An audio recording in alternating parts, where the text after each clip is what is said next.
Hello সবাইকে, আসসালামু আলাইকুম। তো সবার কী অবস্থা? সবাই কি ভালো আছেন? তো আজকে আমার অগোছালো রান্নার একটা নিয়ে আসলাম। তো আমার রান্নাবান্নার ভিডিও আমি প্রতিনিয়ত আসলে দেওয়ার চেষ্টা করি। তো আসলে রান্নাবান্না তেমন করা হয় না, এর জন্য আর কি দিতে পারি না। তো এর জন্য আজকে পাতাকপি ভাজি করব। আর শসা অনেক দিন আগে আনা হয়েছিল, এগুলা ফ্রিজে রয়ে গেছিলো, ভাবলাম কেটে খাওয়া যাবে আর কি, এজন্য রেখে দিলাম।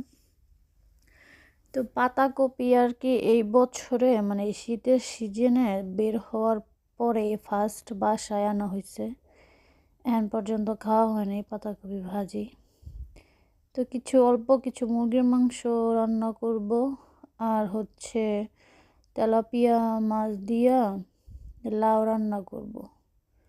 আসলে অল্প অল্প রান্না করলেও আসলে মানুষ তো বেশি না বাসায়, দুই একজন মানুষ, আমরা এর জন্য তরকারি থেকে যায়, এই জন্য রান্না বান্না আর কি প্রতিদিন হয় না। ঠিক আছে, আসলে যারা কর্মজীবী মানে জব টব করে তাদের আসলে এরকমই আর কি, যে একবার রান্না করলে ওগুলা মানে শেষ হইতে হইতে অনেক লেট হয়, আর বাহিরে খাওয়া হয় অনেক বেশি।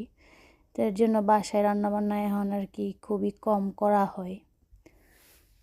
তো অল্প অল্প রান্না করলেও দেখা গেছে যে তরকারিটা থেকে যায়, ওইগুলোই আর কি রান্না না করলেও গরম করে খাওয়া যায় আর কি। শীতের সিজনে তো তরকারি নষ্ট হয় না।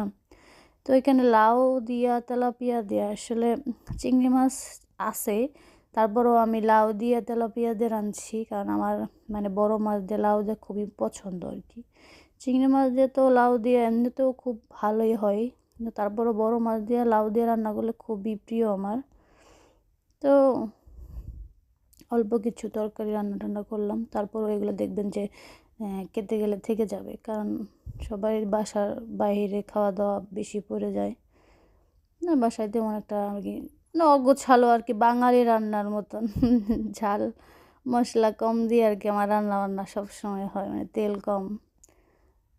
আরেক কিছু রুটি বানাবো, অনেক যাবৎ রুটি আর কি খাওয়া হয় না। অল্প ময়দা নিলাম, এখান ময়দাগুলো আর কি ভালো করে মিক্স করে নিয়ে অল্প কিছু রুটি বানাবো। আসলে ওরকমভাবে প্রতিদিন রুটি খাওয়া হয় না বাসায়, খুবই কম। মানে একদিন বানাইলে দেখা গেছে যে আবার 4-5 দিন বা আরও বেশি চলে যায়, তখন আর কি